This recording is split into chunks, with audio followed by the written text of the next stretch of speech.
What's up, everybody? Welcome to the No Scrubs Allowed podcast, brought to you by manscaped.com, where, of course, you can go ahead over there and use our code No Scrubs, all one word, and you get the perfect package. I'm telling you, it's the best one, but you can get 20% off and free shipping with our code. You get a few free things. We're saying this just off the top because we want to just get to the action, man. How you doing, Sil? I'm doing good. Doing great. Doing fantastic. I'm actually really not. Well, that's okay. Me neither.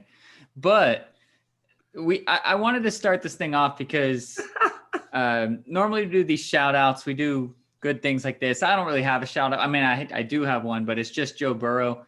And that's not really like a you did good shout out. This is a, hey, man, that sucks. ACL, MCL, structural damage, whatever that means, just more structural damage. So that's a tough one. I will shout out real quick The Undertaker, which that's who I was thinking of, actually. This appears to be, for all accounts, his last retirement, his last ride, if you will, into the sunset of WWE. It's happened, 5-6 times now? Well, he was supposed to officially retire at the beginning of the year, but I guess the whole COVID thing, he didn't want to do that crap. But there's been times where he's walked away and he's had to come in and literally put the brand on his back and get it back into notoriety.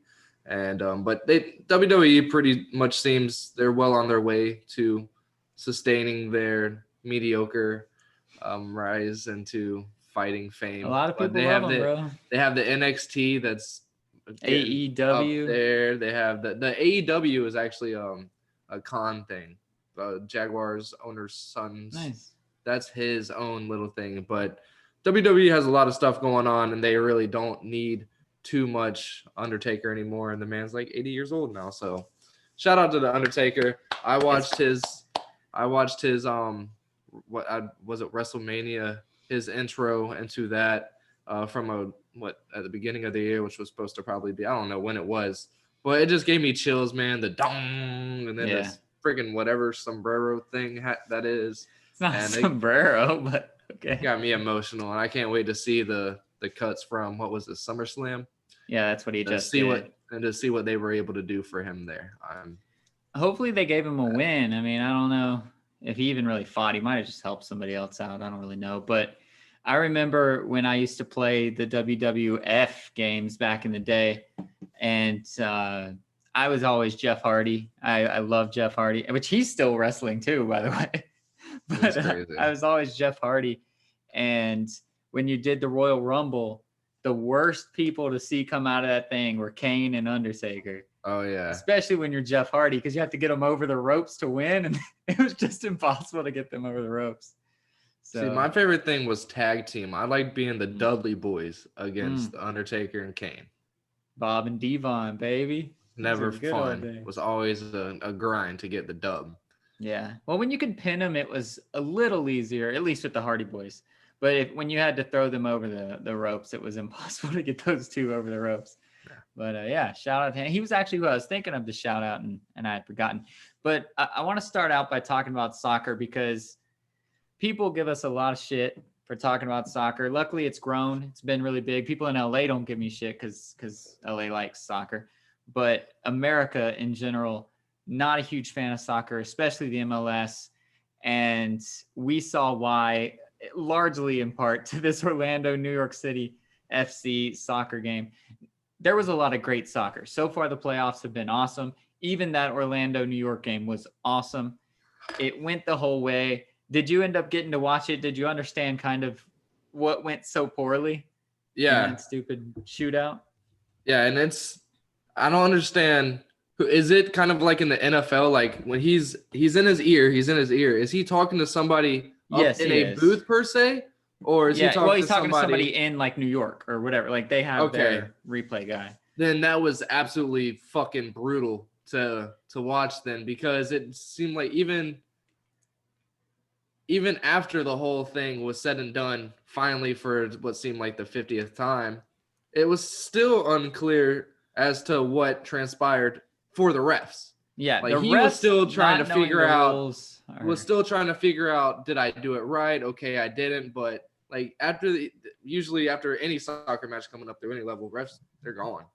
he just looked so clueless and trying to wrap his head around what the fuck he had just done, and it was brutal. Well, see, the ref is the guy that's supposed to know the rules.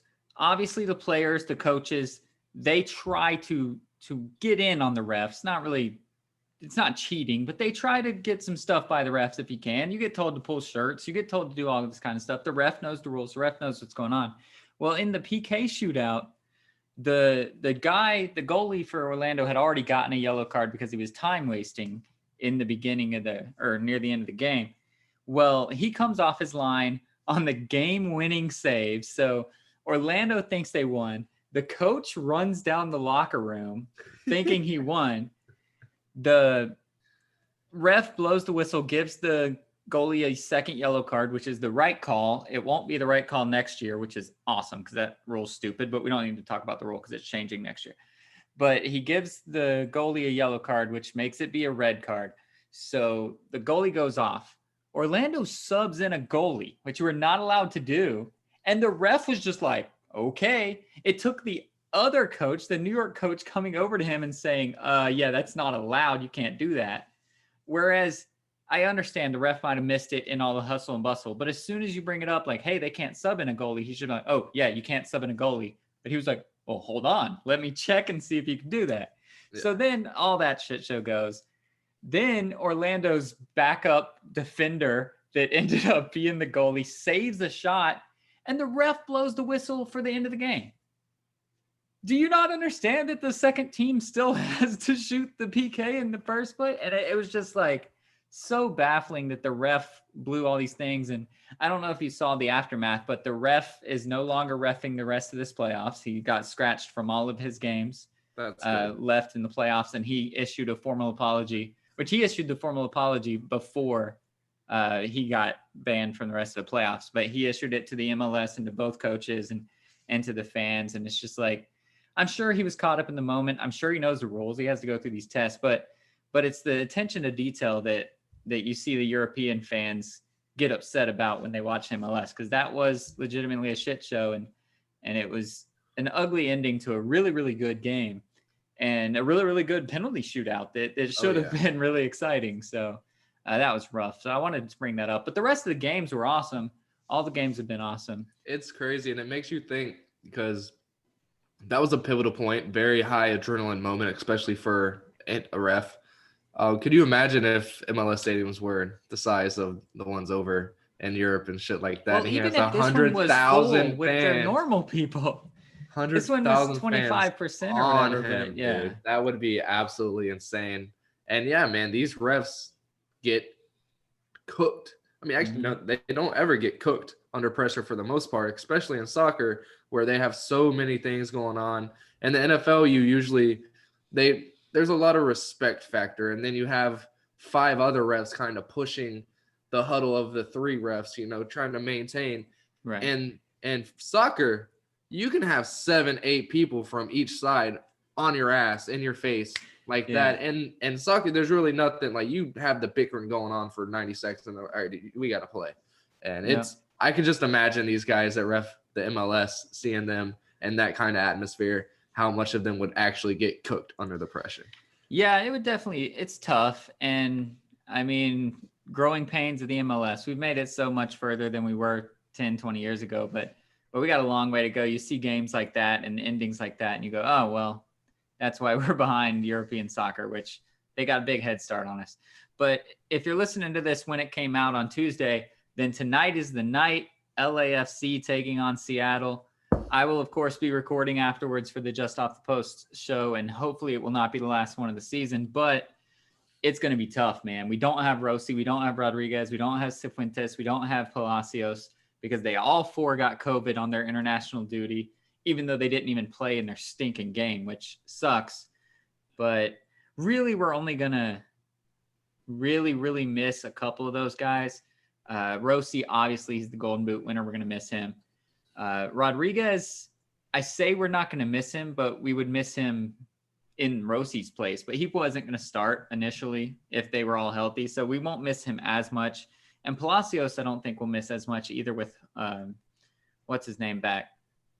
Tristan Blackman. So it could be Blackman worse. is back? Okay, cool. Yeah, he played pretty much all game last the last game of the regular season. So, and K is back as well. K came in as a sub, so he should be back fully healthy. So even Cifuentes, who would probably start now, but him being able to be started Blessing in place of him is not a bad thing. Yeah. So apart from losing the Golden Boot winner, LAFC should still have a chance, but we're playing against Seattle, which is of course the team we hate playing against the most. And they're the team that sent us home in the playoffs last year. So hopefully Vela has some anger. That's why I feel like Palacios was kind of a little hit. He'd be able to help out a lot. Oh, well, yeah.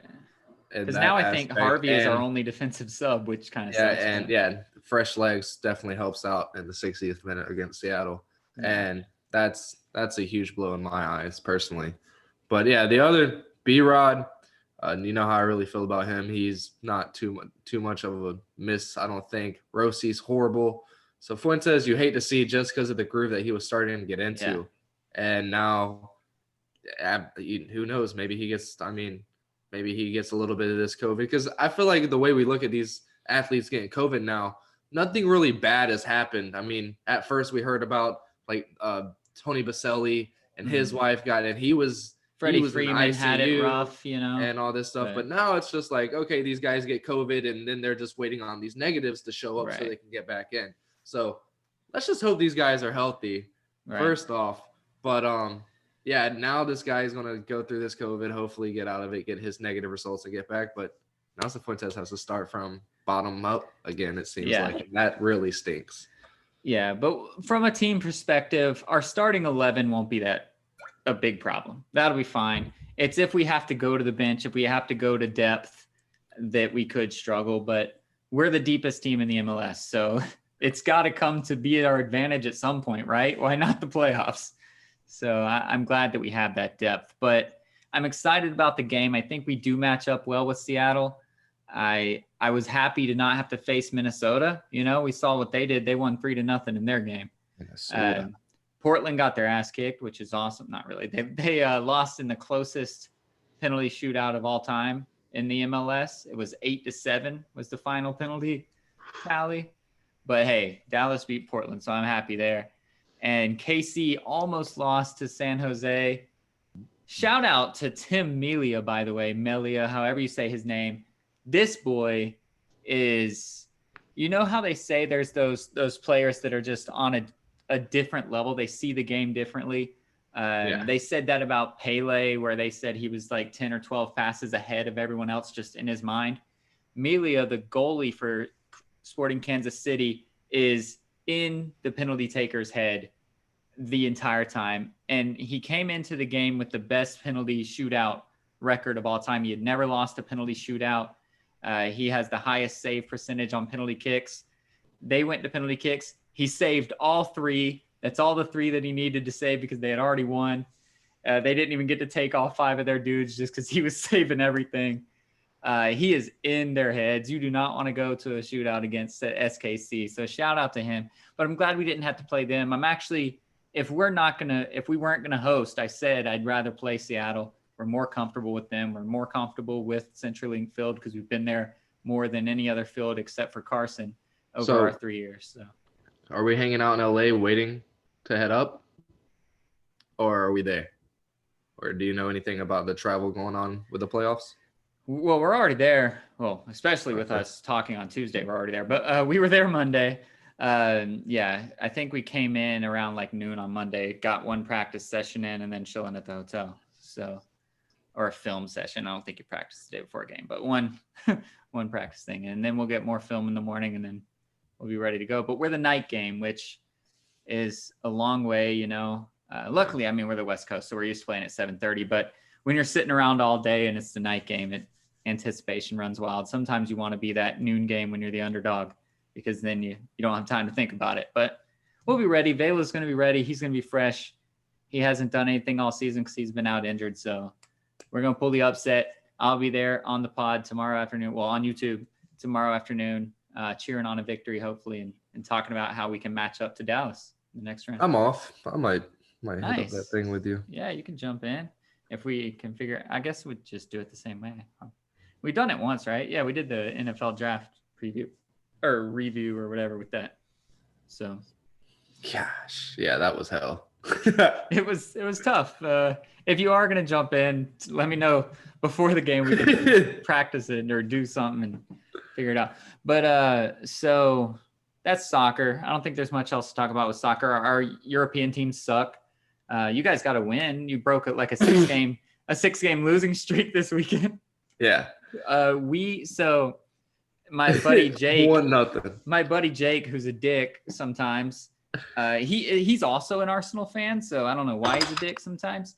But he sent me a picture that over the last, I think it was 4 games for Arsenal, the 2 guys that we just traded away in the transfer window have 2 goals, and Arsenal as a team has 2 goals over those 4 games. So we're getting our butts kicked. It's not good, but we're middle of the pack, same as always. We're not going to get relegated. We're not going to do anything good. So just what's up with our American dude? Is he gone for like a year because of his injury, or is he coming back soon? So I feel like soccer players come back from their he'll be back. I don't know the exact time frame or anything, but he practiced with us. So he got hurt, tried to continue playing for Team USA, and it just wasn't good enough. Like he just like, it still kind of hurts, whatever. So he went back to Europe. So if he can do that, I don't think it's like a year injury. If he can at least try to practice on it, but I don't know the details on it. Chelsea might want to sit him their year, but he'll be here for the World Cup for sure, but maybe not in any of the qualifiers. But it doesn't look like we need him for the qualifiers. We're looking pretty good. Yeah, I turned off my soccer notifications again. It's a lot. Too much soccer news, dude. All day, every day. It's insane. But the U.S. looked okay in their qualifiers, and if you think Pulisic is going to be there, it's going to look that much better. So, all right. So that's a lot of soccer. It's a lot of soccer. I want to go to the other football real quick. I got a little head point that I've been digging at for a couple of days now. Okay. And I want to get your take on it. So the Saints, Taysom started. Taysom won. Didn't throw a touchdown. Ran for 1 or 2. He didn't throw much at all, period. He looked good, but when he threw, he looked good. He was Yeah. accurate as shit. He had like 20-something fantasy points, ran for 80-something yards, and a couple tutties, I believe. Yeah. I should probably start pulling my football stats up. It was definitely 2 touchdowns. I don't know the yards. But do you feel like they're kind of bogarting and keeping Jameis in the back burner so he can't Teddy B them? That's really what I like, because Teddy B was able to go out and get good money. If they keep Jameis on the back burner and they try out Taysom, and Taysom really isn't the guy, Jameis can come in and they can sign him next year for $5-6 million instead of having to pay him and fight for him like they were going to have to do Teddy. I think that would be the smart thing if that's what they were doing. I don't think that's what they're doing. I think this is all a pride thing. Sean Payton has said from day one that Taysom Hill is this dude, this next level guy. He's the starter. And if you are not the starter, but the next guy in line to Drew Brees, he's the man, all this, all that. He's always been the backup. And then they brought in Jameis as soon as Drew Brees got hurt. And the whole story the next week was, is Jameis the guy? What happened to Taysom? Blah, blah, blah. And Sean Payton was like, well, I can't put my own foot in my mouth. I'm going to start Taysom Hill and hope he plays good. That's what I think. I mean, maybe that's coming from a rival that doesn't want to think they're doing the smart thing. But I think it's just Sean Payton's ego, which it worked. I mean, Taysom Hill looked fine. It's not like he made the wrong move. But I think it's just his ego saying, listen, I called Taysom Hill. I asked them to draft him. I wanted him. I did this. He's our guy. And I think it was just his ego. But, I mean, he's a good quarterback, obviously. They're playing the Falcons as well, so I feel like he was pretty confident in that. But, I really feel like what's the worst thing that could happen with Taysom is they drop a game or two. The worst thing that can happen with Jameis is he shines. I mean, he had surgery on his eye. He's better now. We know this. He went 5 for 5. He's 5 for 5 this season. He hasn't thrown an incomplete pass yet. So, I mean, the guy's on fire. But no, I really feel like that could be something that they're trying to do because, I mean, if this is what the end story that came out with Drew Brees, he has cracked ribs everywhere and a half deflated lung.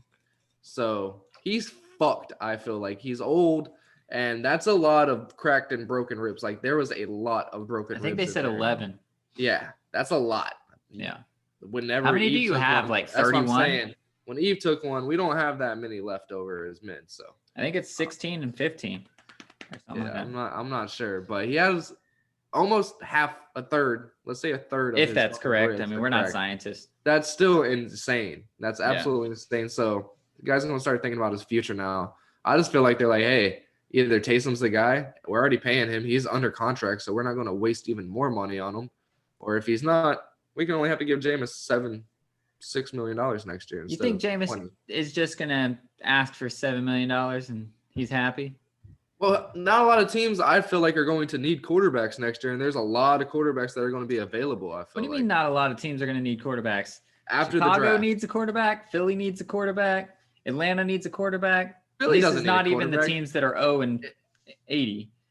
So the Jets are going to get a quarterback. Carolina needs a quarterback. In the draft. The Jags are going to get a quarterback in the draft. Carolina doesn't need a quarterback in their eyes. The Giants think they have a quarterback.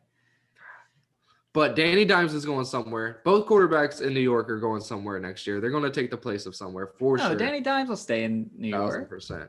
You don't think he'll stay in New York? Then they can draft, I don't know, who's the best defensive player that always ends up being better than the number one pick? I have no idea in college football right now. The only thing that I'm worried about, I want us to win at least 4 games. We have to fucking do it. But Jaguars? The thing that sucks right now, if we win next week, and I don't fucking understand. I don't know who else is there. But we're a game and a half above the 3rd pick. So, like, we're locked in. With 1 win? Yeah, we can win a game and still have the 2nd pick pretty much. Okay. Is where we're at right now. And I just hate it. We're going to get Justin Fields. He's not the guy. And then somebody in, like, the 2nd or 3rd round is going to end up with Kyle Trask, and he's going to turn around their franchise. Well, see, what a lot of people are thinking and fluctuating on, and money talks. So I'm not sure it's going to happen. But when the Jets go winless, a lot of people are saying Trevor Lawrence might come back to Clemson and let the Jets go pick Justin Fields instead. But I don't think that's going to happen. If you're getting told you're going to be the number 1 pick and you're going to make whatever it is, $1 million, it's going to be hard to say no to that. Kyle Trask will be around, man. You guys can get him probably in the 3rd round, which is crazy because he could potentially win the Heisman Trophy, and you guys could still get him that high. It's crazy with the Bucks because I honestly don't know what we need in the draft, which is a good thing. I would say like I'd want Kyle Pitts, but if OJ Howard ever becomes not the Derrick Rose of college football, he's a really good tight end. So, but the Bucks looked bad tonight. We can talk about that. The Bucks were in primetime again on Monday Night Football, and primetime Tommy did primetime Tommy things and threw 2 more interceptions, including one on the final drive that we were getting near field goal range to take it to overtime. So it's rough. We look rough, man. It's crazy. If you get the night slotted wild card game at home, do you bring out the white jerseys?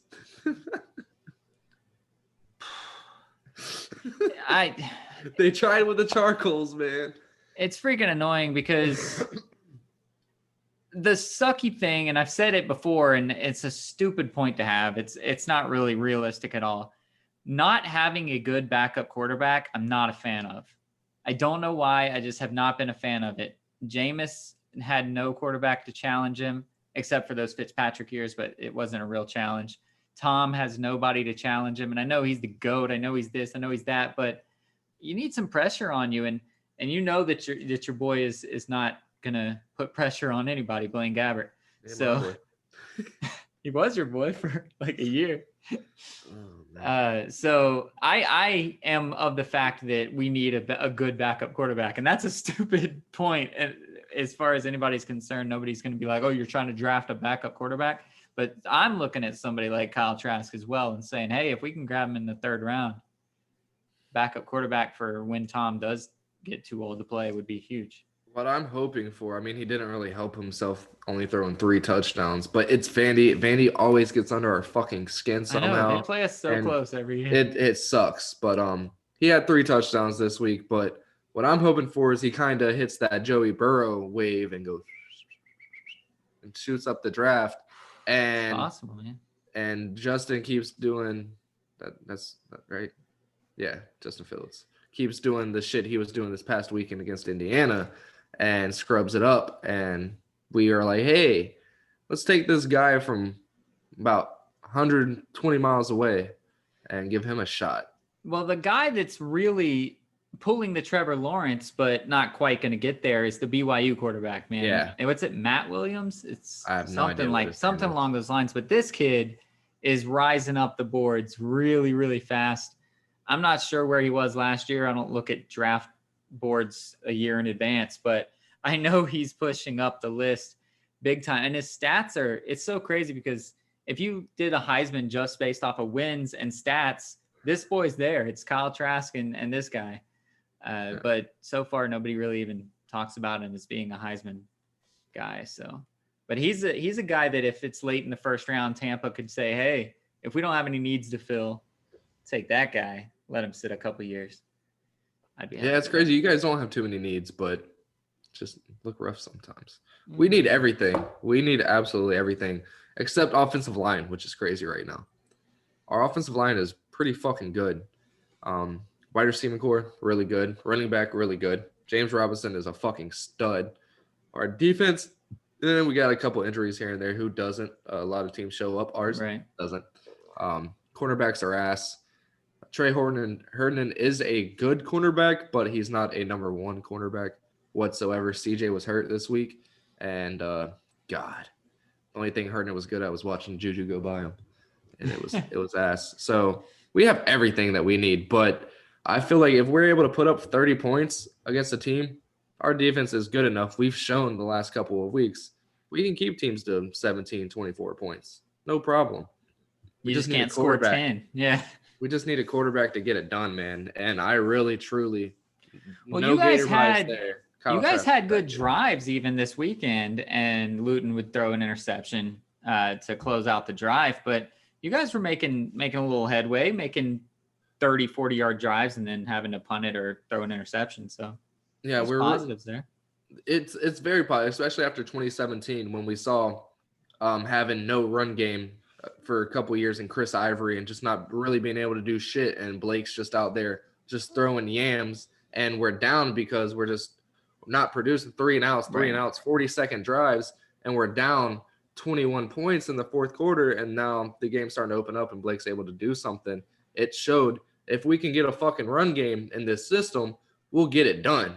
And draft Leonard Fournette, and ended up Miles Jack wasn't down, almost in the Super Bowl. So I feel like we're really there. All we need is that one piece. And hey, we've sucked it up enough this fucking year to we're apparently going to be able to get the guy at quarterback. Piece. But it's not Justin Fields. It's not. I don't think it is either. And Ohio State has proven many times over that their guy is not an NFL guy anyway. They've never had a guy. The best guy in the league was Terrell Pryor. And he will turn into a wide receiver. And he was my fantasy guy for the Browns. The one here was actually good. I want to ship. Let's go. Yeah, but, Ohio State has not had quarterbacks. In the XFL, he did his thing. But you don't have those guys. They're systematic up there. And it's not their fault. I mean, it's kind of their fault. They don't develop their quarterbacks. But I mean, even under Urban, Tebow, it's just the systems that they're in. You go to Utah, Alex Smith. Shout out to Alex Smith. Almost got it done. He did get it done. He did get it done. Yeah. I'm thinking about last weekend. Chase Young got it done. But hey, good job, Alex Smith. Yeah. But, Chase Young lit your boy Burrow up on that goal line. Did you see that? Yeah. Before you heard him? Or before you got hurt? Yeah, that was insane. Did you see the still photo? Yeah. Oh my, he's just yeah, it was insane. But yeah, so I'm not looking forward to it unless Trask goes on this Joey Burrow kind of climb up into the draft boards, and Mel Kiper pulls out his big old hair and starts throwing Trask out there. It's funny because Trask is getting thrown under the bus for having too much talent to throw to, and it's like, get out of here. Like, yeah, Pitts was one of the Heisman runners from tight end. Kadarius Toney is, of course, a human highlight reel. He's a juke stick. All those guys, but he throws it to like 3 or 4 different people. Even like you said last week, the backup tight end getting things done. eventually you got to say the quarterback's actually good instead of he's just got so much talent around him. But that's kind of one of the knocks he's getting. They're like, well, yeah, everybody can throw if it's Kyle Pitts and Kadarius Toney catching the ball. It's like, all right.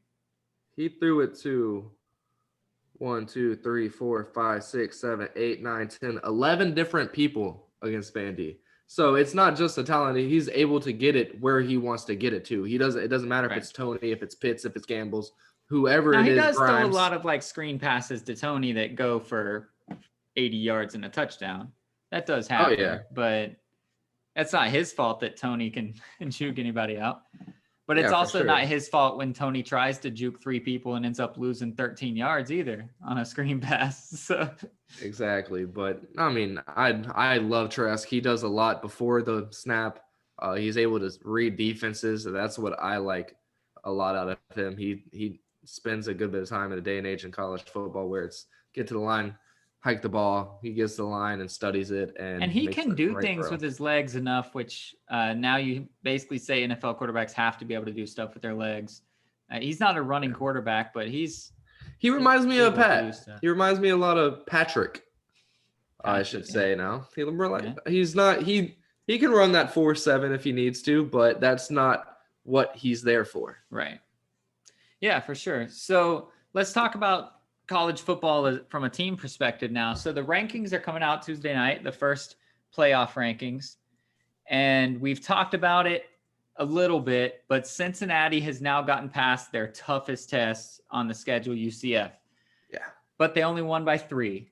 But it was on the road against UCF, who, remember, was a preseason, I think, top 10 team, or maybe 11, but way up there. Our 3 losses have been for a combined like 7 points.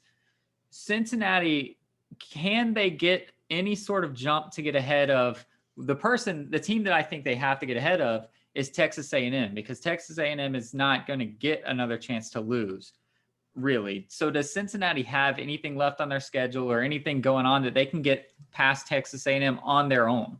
Absolutely. Because me personally, I don't feel like Texas A&M really has a dog in the fight, but all the experts are saying that they do. They're saying we're one of the first ones out, and Texas A&M is one of the last ones in. That's what a lot of people are saying, yeah.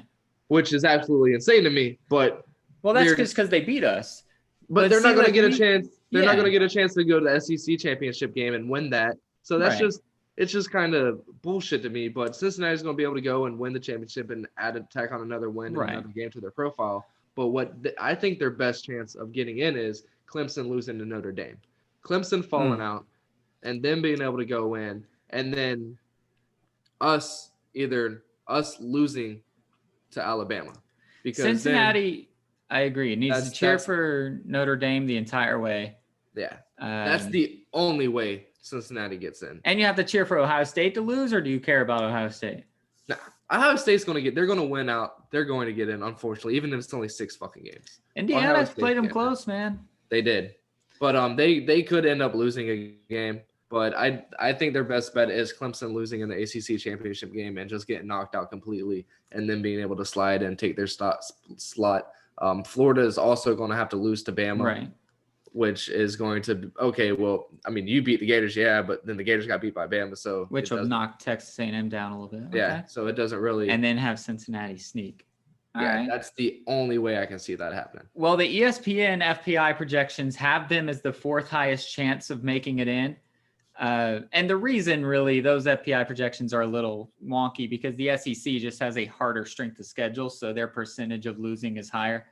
But if everybody wins out, Cincinnati does not have the 4th best chance of making it in the playoffs. But hey, this is the best year, man. It's UCF fans that are listening. I know you're upset. It's not our year, and I'm upset too. But this is the best year because of all the craziness, because of what's going down, and because of how good Cincinnati actually looks on the eye test. And even against UCF, they only won by 3, but UCF was looking really good. Cincinnati had to make a really good comeback. Their quarterback was doing his thing. And so this is the year that the group of 5 could do it. And I think now that we have officially lost to Cincinnati, we've officially lost the chance at playing the AAC. I think we have to cheer for Cincinnati from here on out and hope that they can get it done. And if they get to face it would be Notre Dame, I believe, in your scenario, because if Notre Dame beats Clemson twice, I think they will be the number one team, regardless of what Alabama does. And maybe Cincinnati could pull an upset against a team like that. Not really sure. That'd be crazy, man. But I personally hope they don't go in. I hope that we go into Georgia and beat Bama, and we're able to just crumble everybody's hopes and dreams for the. Who's left on our season? Just Tennessee and. I don't know. Tennessee, Kentucky, maybe. Yeah. So. Kentucky next week. Yeah. All right, so we need to roll Kentucky because Alabama or just LSU. Kentucky. Not fucking worried. Oh, if they reschedule LSU? Okay. Yeah. Well, it's rescheduled for the 12th right now. Well, all three of those teams suck right now. So we need to put them down, which we don't care about strength of victory. That's the good thing about being SEC. Florida doesn't care about strength of victory. You just got to win. Yeah. And is that fair? No. But is that the process? Yes. So whatever. Like they're going to do what they got to do, and they just got to worry about winning. So, sure. I mean, you can't really complain. The American is well on their way. They are showing that they're pretty much toe to toe with the Pac-12. Yeah, and even the Big 12 through the whole division. Part. So, I don't know. I feel like some of them. Oklahoma. That's pretty much it. Oklahoma State, which with us, it's pretty much us and Cincinnati, and then. Couple of years you have SMU getting Memphis is there around sometimes. Yeah. So I mean you're not wrong, but I feel like Oklahoma I think would beat any of our teams pretty consistently if you play Oklahoma like 10 State 10 out of 10 they'll probably win 6 7 out of 10. And then Texas would be a very 50-50. I think Texas doesn't know what the fuck they do at any given moment. So that's true. So, yeah, I mean, the athletic is really up there. It's just in the eyes of the people who really make the decisions. And that's how I kind of feel bad for the fans of the schools in the athletic. But at the end of the day, it's like, dude, you've proven that you have what it takes. It's just on them to listen. Like, don't get mad at that. It's not even – people see things through rose-colored glasses. That's just the way that things are. UCF fans look through black and gold glasses. It makes sense, but you have to compare with a strength of schedule. You have to, because these guys can't play 100 teams a year. And where do you get your strength of schedule from? It's recruiting. It's historical success, regardless of whether it's supposed to be or not. I know they say each year is a different year, but it's not, because the reason they're getting these big recruits is because they've been good in the past. And the reason they're good in the past is because they get good recruits and good rankings. So it's going to be cyclical. You have to just continue pounding on the door to get yourself in there. And UCF does have a big couple games coming up these next couple years. So, yeah, I mean, just keep doing what you're doing. 3-4 losses this year. It happens. It is what it is. Well, it's just, it annoys me as a fan. And it annoys me when you do just say that the system is completely leaving you out of it. And it's like, no, they're not. When we went undefeated, could we, as fans, do we believe we could have played any 4 teams that made it in the playoffs? Yeah, we do. Absolutely. But only 4 teams can make it in. And they have to figure out based on Auburn felt like they could beat every single team in the playoffs too.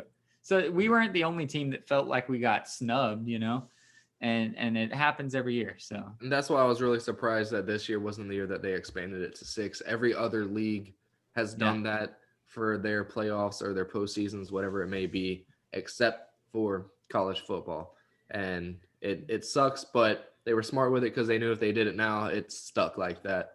And there's no way they'd be able to go back to 4. But this would have been the year if they did do 6, Cincinnati would for sure be getting in.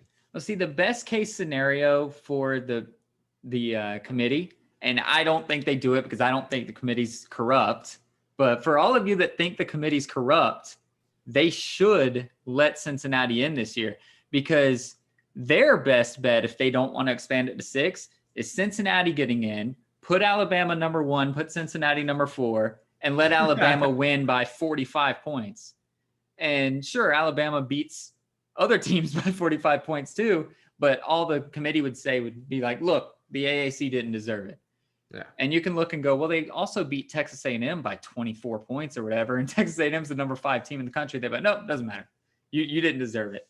So if they were corrupt, I think they would put the AAC in there when they feel less threatened. And I don't think Cincinnati, as good as they are, I don't think they're a huge threat. Just they don't have the star talent. They don't have that stuff you need in big games, in my opinion. So, yeah, they damn sure don't have the defense that UCF did. Yeah, well, the UCF started with, not that we ended with. But yeah, Florida looks good. So Florida looks good. UCF, we got USF Hate Week this week. So we got the Cows coming up, and it's time to send those boys home. We're going to Tampa, I believe, to play that in West Florida. But it should be just a domination, but it's a rivalry game. And what can you say about rivalry games is that they're never blowouts. And stupidly, these you need to, if you're in a Facebook group, just leave it. Just leave it. It's not worth it. I don't use social media, but I do go on just to check what the idiots in these groups are saying. I'm in an NBA group that's full of idiots, UCF group that's full of idiots, a whole bunch of groups that are just, and I just love reading them. I don't comment on any of them, but UCF is now saying that USF is not a rivalry because they're bad. And it's like, no, that's not how things work, man. You just what they soak used to in say. it because and they still have a better overall record in the rivalry than we do. So we can't just sit here and say it's not a rivalry. I think they're only up by 2 or 1 right now. So we could get it back. That's what we need to take right now through these down years that they're having. We need to just run it up, get it out of there, and then make it not a rivalry. But it's a rivalry, in my opinion. Did you hear that Eminem might play a little bit this weekend? Eminem. Nobody calls him Eminem. I did. Yeah, he sure did. But yes, I mean, Dylan Gabriel said that he's going to play a little bit. So I'm not sure that Dylan Gabriel is the offensive coordinator or the head coach or the medical doctors or anybody that would make that decision. But if we're up 63-12 or 10, or I don't know how they'd get 12, then yeah, sure, why not? But that's what I think they're alluding to it at all, or they're just trying to get fans to the stadium. I hope he plays. I hope That'd he goes be a out hell there. of a fucking story, dude. And I hope I think he will play again, but I think it's going to be, I hope it's not go out there to kneel 3 times and run the clock out. Like, what kind of crap would that be? You know, I hope they let him throw some passes. I don't want him to do any of those runs that he's known for or anything like that, but yeah, drop back, throw a screen, throw a slant, maybe even throw a deep ball. It is USF. They're going to give them to you. So do something like that, but it won't be until the 4th quarter when it's a blowout. But it's still a cool story. It's worth it. Yeah, I'm excited. I'll cry. I heard rumors that Scott Frost is trying to get him to come up there and coach. Yeah, I saw that. Yeah, he. I don't know what news story he was talking to with the Athletic or what, but yeah, he said that he has an open invitation whenever he's done with school and stuff. Whenever he's ready to get into coaching, he has a spot ready to go in Nebraska. Yeah, and you don't think Danny White is telling him he's got a blank check sitting for him to stay at UCF? You know how much money and how many fans he'd bring if he just transitioned into coaching at UCF? Yeah, that'd be crazy. Get out of here. Just become a quarterback, the youngest quarterback coach, and start doing work. Yeah. That's basically what he is right now. So it's like he's doing a tryout right now. No, I mean, if he wants to go coach with Frost, that's awesome. Do that. But listen, if you can do what he did with his ugly ass throwing motion, kid's gotta be smart. And he's small too. So yeah, I mean, I'm sure he's intelligent.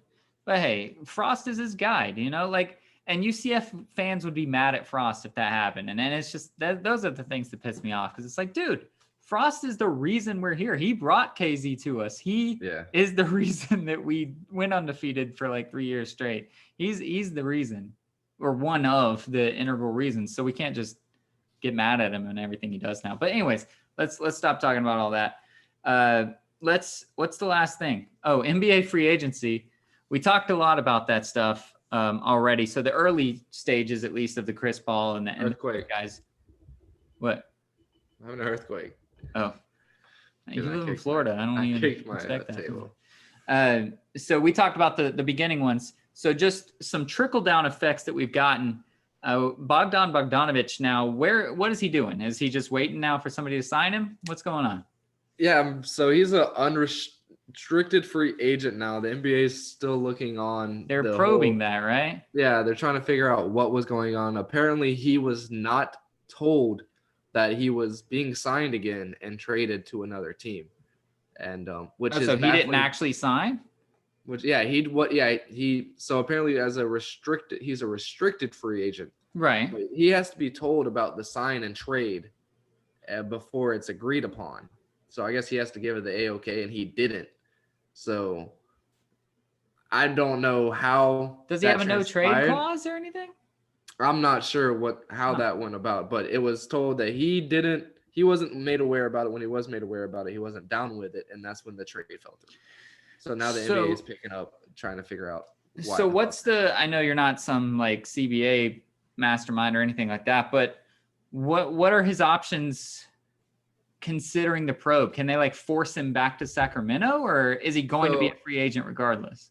From what I know is if he wants to sign with another team, that team has to give them a chance to either match or give up draft picks. I don't remember, but it happened with it happened during our down years. I mean, is this the same thing as like doing an offer sheet? Because restricted free agents are different than when you do like the qualifying offer, right? The offer sheet is completely different, yeah. Okay. But they have to get. It's either you have to give them a chance, or give up a draft pick. But I have no idea. What I feel like is going to end up happening.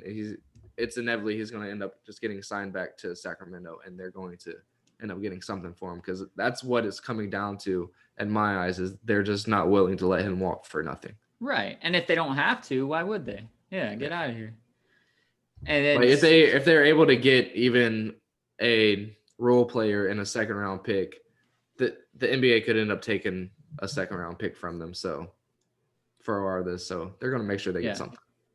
And speaking of just not letting somebody walk away for nothing, the Rockets seem content to just let James Harden sit his ass on the sideline and do nothing, because Harden is threatening not to play, which is what these superstars do. Some of them, sorry, not all superstars. I don't want to disparage everybody.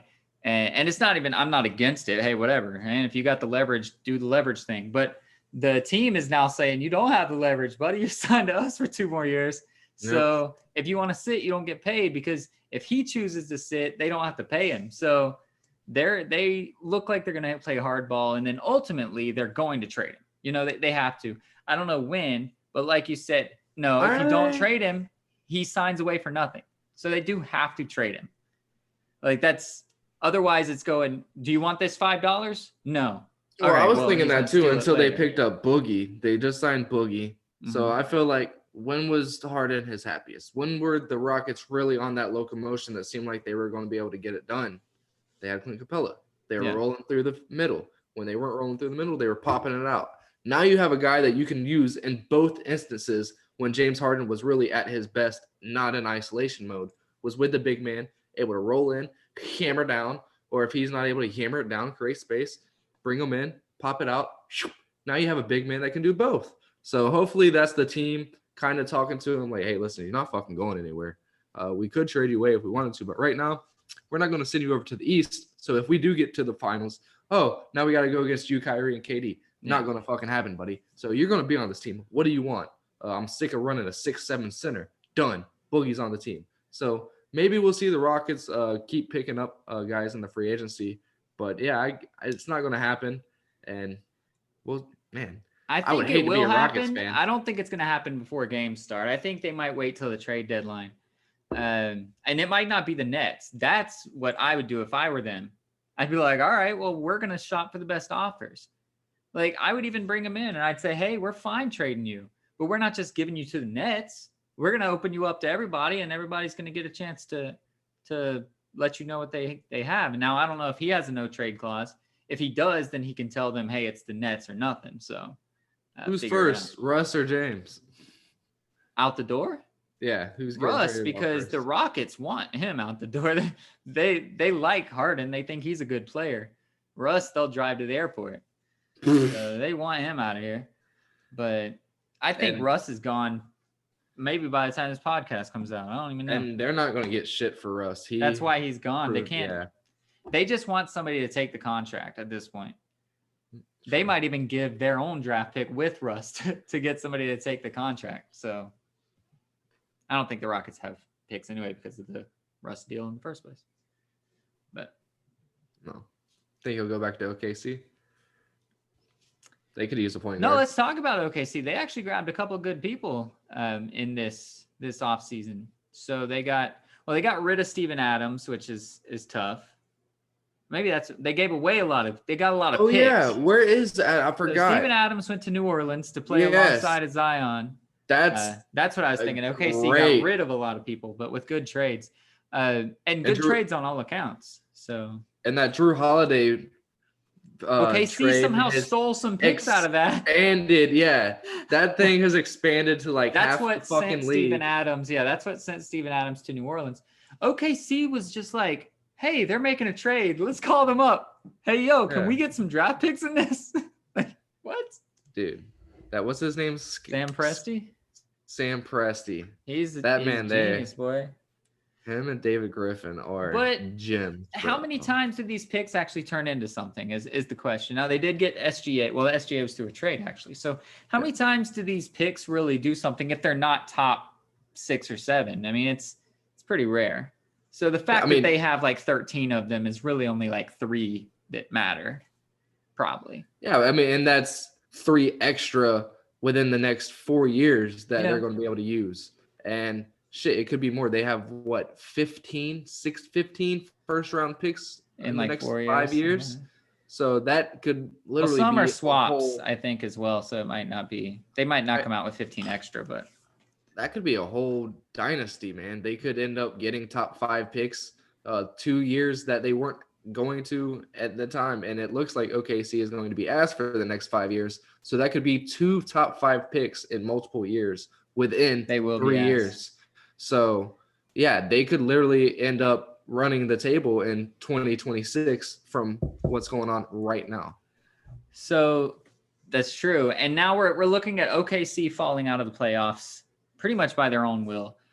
Houston, if something doesn't happen, if Harden doesn't buy in, they're going to fall out of the playoffs. If he buys in, he could probably carry them to close to the playoffs. At least he's done it a few years in a row. If those 2 guys fall out, we have Memphis. I'm going to say Portland as well, even though they made the playoffs. But Memphis, Portland, New Orleans, and Phoenix at that point would be for 3 spots. Does Phoenix have a shot? I mean, they got Chris Paul. They got Langston Galloway, which isn't huge, but he hits really good from 3. He was 39.9% last year. They re-signed Dario Saric so that they could let Kaminsky walk, which was fine. I didn't like Kaminsky anyway. So we have a nice core. Do you think we'd be fighting for that 8th seed, or do you think we're actually going to be a pretty good team in the West? Yeah, it's going to be a pretty good team in the West. I feel like historically, I mean, in our lifetime, at least, the West has pretty much been 1 through 6 is locked up. It just depends on who's next to that seeding, and the rest is fighting for those 2. Now you have 1 through 4 pretty much locked up. You have the Clippers, the Lakers, the Nuggets, and let's say the Jazz. Maybe. Yeah. So you have half of them locked up rather than pretty much all of them and everybody fighting for 1 or 2 spots. So yeah, and you don't have the whole West fighting for those spots either, and everybody getting dumped out with 40 win records and stuff like that. So no, you're going to be in there. It's going to be probably a fight for the 5-6, but yeah, you're definitely odds are in your favor as far as history is concerned, with just the West not being as dominant as it once was. I still think it's pretty dominant, but I agree with you. It's more top heavy now. I mean, the Lakers and the Clippers should still be 1-2 pretty easily, unless the Nuggets continue their craziness and Mike Porter Jr. continues being awesome, but they haven't done anything in the offseason as far as I've seen. But yeah, we have, and I'm going to make a claim here. So any super Phoenix Suns fans that can go back in history and prove me wrong, go for it. But this is the best defensive point guard we've had in our history, because Jason Kidd was young. The Canadian, bro. Steve Nash doesn't play defense. Ricky Rubio doesn't play defense. Stephon Marbury doesn't play defense. Dude, whoever you want to say. If you thought Steve Nash didn't play defense, Play with him in NBA Live 2005 or something. Never be couldn't contest shit. You wouldn't even try. Just stand there, even when you're trying to control him. Not even a whole hand up, just a So this palm. is the best defensive point guard we've ever had. Hopefully he's going to teach Booker how to play defense because he doesn't really play defense either. We have Mikal Bridges, who is a great defender, great 3-and-D guy. The guy we drafted, we went way too high on him. We don't need to talk too much about that, but he's supposed to be a good defensive point or power forward. So if he can just play defense, we don't really need him to be on offense. If we have Booker, if we have Galloway, if we have Bridges, if we have Ayton's a great stretch offensive guy. So I think we have a better balance of offense and defense. It's not the score 150 but allow 155 kind of team anymore. At least I hope.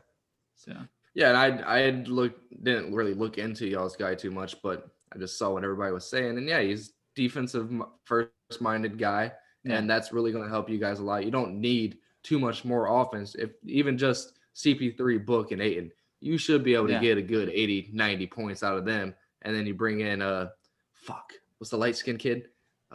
Christian Johnson or Cam Johnson. Yeah, Cam Johnson, bring him and let him light it up for 15, 20 points off the bench. You guys are in good position offensively. It's just what you can do on defense. And if you get Sarge back in there, that's going to be. Well, Sarge we re-signed, so he'll. Oh, you did? All right, back sweet. Our start. We signed him for like 4 years, actually. We gave him a nice big contract. Well, low money, but big contract. Well, that's really good news for you guys. So yeah, you guys seem to be pretty good. I don't know what the fuck we were doing in the draft. What did you guys do? Who'd you end up with? Did you guys get the Isaac Akuko guy or whatever? I think that no, we didn't get the Turkey Cat. That was not that. That was Denny Avengi or something. Oh yeah, we did get the JaVale McGee. I did see that while we're talking. Yeah, you guys got JaVale McGee, which was stupid because we have that's to take place at Tristan Thompson, who signed with the Celtics. But JaVale McGee's not as good as Tristan Thompson, in my opinion. So, Okoro. That's what I said. Isaac, though, right? Is his first name? Yeah, Isaac Okoro. Look at me. I got the right guy. Yeah, he was projected to go like 9. And he went 5. A lot of people screwed up. Chicago got that guy that wasn't even supposed to go till like 12 or 13. Phoenix got a guy that they could have gotten. They could have traded down to like 25 or so and gotten their guy. But I was talking with Eddie, like if you're bought into that guy and you're just stuck at the 10th seed, I'm sure if Obi Toppin was there, they would have grabbed him. But they probably had a board of 5 or 6 guys, and they said, if this guy's available, we're grabbing him. Otherwise, let's just go ahead and take the guy we want. And that's what they did with Cam Johnson last year. And I'm not complaining too bad. Cam Johnson's looking fine. It was too high of a draft pick, but I mean, if there was nobody else there that we needed, might as well reach and get. And that's what we did pretty much. I mean, we probably asked JB, like, what do you want? And defense. That's pretty much what our team is going around. But I don't want Colin Sexton on our team. I want him out. We had a chance to be able to get a couple of good playmaking shooting guards, and which would free up Kevin Porter to play more of a small forward role. We're in love with Cedi Osman. He's a good guy. He's more of a 7th, 8th guy on the rotation to me, not a starting 3. So I would have been really glad to get, I forget the guy's fucking name, but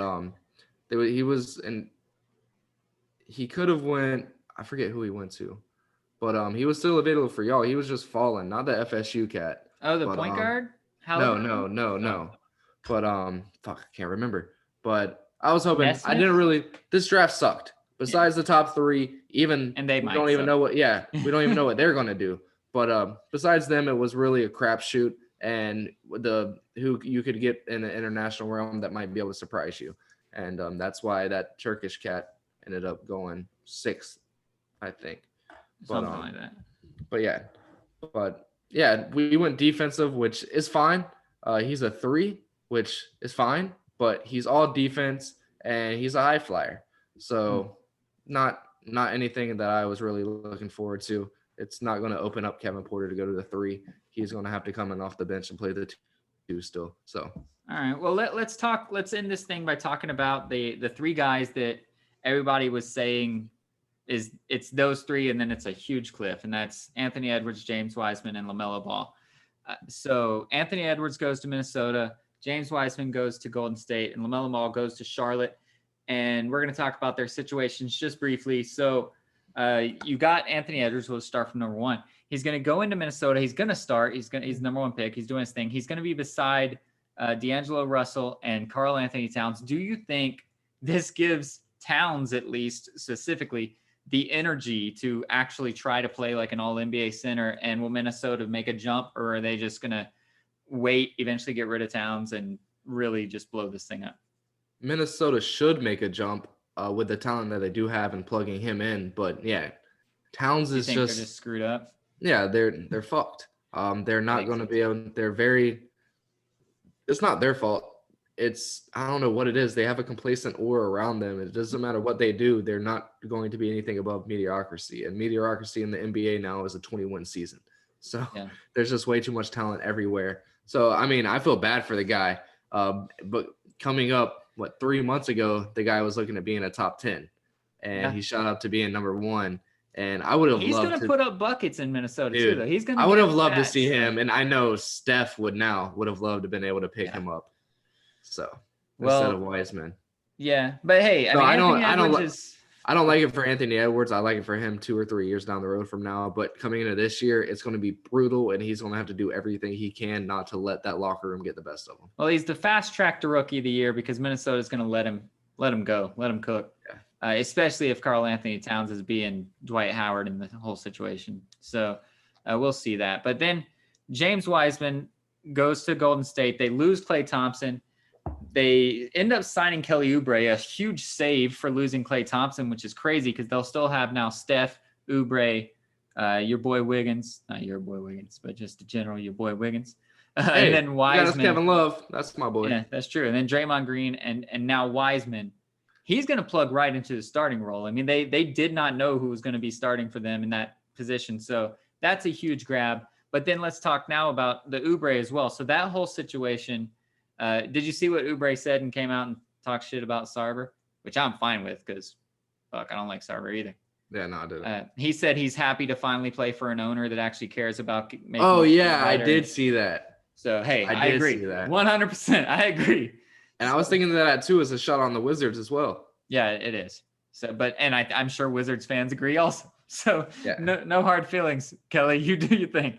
But so that situation, that looks like a great starting lineup as well. I mean, obviously you want to have Klay, but are you looking at them? I didn't name them in the teams fighting for the playoffs. Do you think they'll be up fighting for that 7 and 8 seed as well? They could be. It just all depends on what Steph's able to do and how Kelly Oubre fits in with that. Because I feel like with Wiseman in there, they're going to have so many more second chance point opportunities. He's like a better Looney. And they look great with Looney. Yeah, so. And that they've never really had. Dude, he's a Looney on steroids. Yeah. He's a JaVale McGee at his prime on steroids. Yeah. He's absolutely better than anybody they've had in the rings that they've gotten at the 5 position. And that includes Boogie, even though he didn't do anything.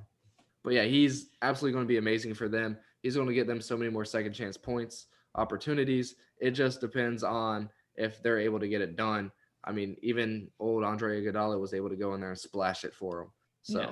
Well, look for in my expert opinion that we are here on this podcast. Look for Draymond to take another step up, back to the way he used to be. I don't think he's great at playing center. It makes him look older than he actually is. Makes him look slower. Makes him look bad. He doesn't shoot. Now he's going to be able to shift back to that old Draymond that's playing defense, making passes out of the point. Just doing those things. And if you have Wiggins and Oubre, they do great cutting. Draymond is that guy that can find them. Look for him to jump back up to what he was a few years ago. That's my opinion. And if they do that, then yeah, they're one of those playoff teams as well. Here's a hot take. And if they're not able to do anything in the next couple of years, look for Steve Kerr to be out because he can't do anything without 3-point specialist all around him. And without like all-stars, the most all-stars in all the league. He was able to coach his way into a second pick, into a lottery pick, but he isn't. Yeah, you got to prove that you can do something. Doesn't seem to be a good X's and O's guy. All right, cool. Good point there. I mean, it's a hot take, and I love Steve Kerr, so I don't want to agree with you. So Everybody loves Steve Kerr. So hopefully you're wrong, but Phoenix gave him a chance, and I love him for that. But LaMelo Ball, he goes number 3 to Charlotte. At the time, it looked like they were just going to be shitty. I mean, he's going to go there and just put up buckets for a shitty team. But then Gordon Hayward comes out of nowhere and signs a miracle deal that nobody would have expected. And let's err on the side of flowers and butterflies, sunshine and butterflies on this podcast. So let's assume that Gordon Hayward can find a way to stay healthy.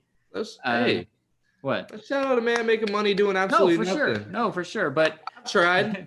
Didn't work. But for the hypothetical purposes, let's assume he stays healthy.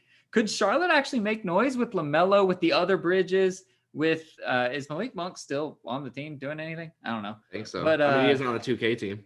And then your boy Gordon Hayward, if he stays healthy. And then the meme said Michael Jordan coming back to play small forward. Let's not forget Alex Len in there. Oh yeah, he just signed back to them. So could they? And I still think the 7 and 8 seed in the East is up for grabs from anyone because it's just really shitty. Could Charlotte somehow make this massive jump and win Michael Jordan Executive of the Year this year? Oh, they could for sure. A couple years ago when they got Terry Rozier as part of their piece, they thought that they were able to add pieces that were enough to get them into the playoffs at that point in time. And now you're adding Devontae Graham, shout out to him. I left him off the list when I was naming good players. Yeah, and now you're adding a guy to that's not only already has professional experience, but he's able to lead a team. He's shown that in Australia this past year that he went in as a rookie there and was really able to control that team and lead them as a true point guard. And that's what that team needs. They've had so much moving pieces. They need somebody to come in and let them know, like, hey, this is our team. This is what we're going to do, and we're going to run it. And LaMelo is going to be able to do that way more than any other college recruit has been able to do. I mean, and we see these Europeans come in, Luka, able to come in and lead the team because he's had so much professional experience going in. Ricky Rubio, when he came in with the Timberwolves, he was able to lead that team. He didn't transpire to be what he wanted to be, but he was able to come in right off rip and help that team be what they were back then. Absolutely. So I feel like with that experience, they'll be able to sneak into the playoffs solely because of his leadership experience that he already has. And he's going to be able to calm them kids down. I mean, the oldest person on that team is probably 28, 29 years old now. Well, Hayward is probably 31, 32 well, now. Yeah, that's what I was thinking of him. But everybody else on that team has pretty much been drafted by them. So within the last couple of years. So they're a fairly young team, and I feel like LaMelo will be able to ground them.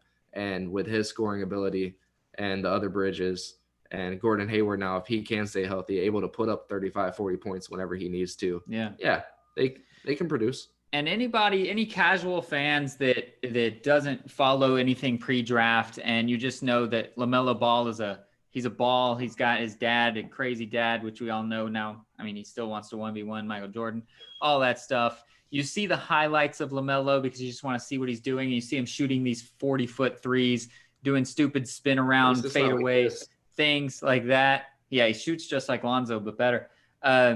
Don't get confused. He is a great passer. They don't put that on the highlight because it's boring, but he can lead a team. Like you were saying, he can actually be a leader. When he was in Australia, I think he led that league in points and passing, much like they said Luka did for his team. Obviously, EuroLeague is a little different, but LaMelo was able to do that for his entire league as well at the same little ripe old age of like 17 or whatever he is.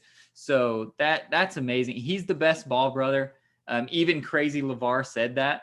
So LeVar has been right on a lot of his weird nutso predictions. And so he even called out his own kids and he said, LaMelo's the best player that I have watched for him in a few years. That's what he said when Lonzo was getting drafted. So he really could do it. Jello is in the G League, but all 3 kids are now in professional basketball. He called that shit. And he did say, hey, y'all think this boy here, wait 3 years from now, that's going to be the better one. Yeah.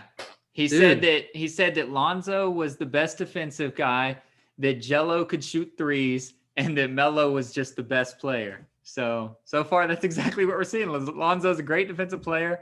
LiAngelo sucks, but I guess he can hit threes. I don't really know what his three-point percentage is. And then LaMelo can do the rest. And now LeVar just has to beat Michael Jordan in one-on-one because they're going to put money on it because Michael is such a big bettor. LeVar is going it's going to happen. LeVar is going to bet if I win, you got to go get all 3 of my boys on this team. That's going to be LeVar's side of the bet. And MJ, I don't know what MJ's side. He doesn't need anything. He just wants money. He just wants to beat people. But he also wants to gamble. So I think it's going to happen. Now, LeVar is not going to win, but I think it's going to happen. But it might happen behind closed doors at a practice when nobody can see it. But there will be stories of Michael Jordan playing LeVar Ball and beating him 21-0 or whatever score they decide to go to.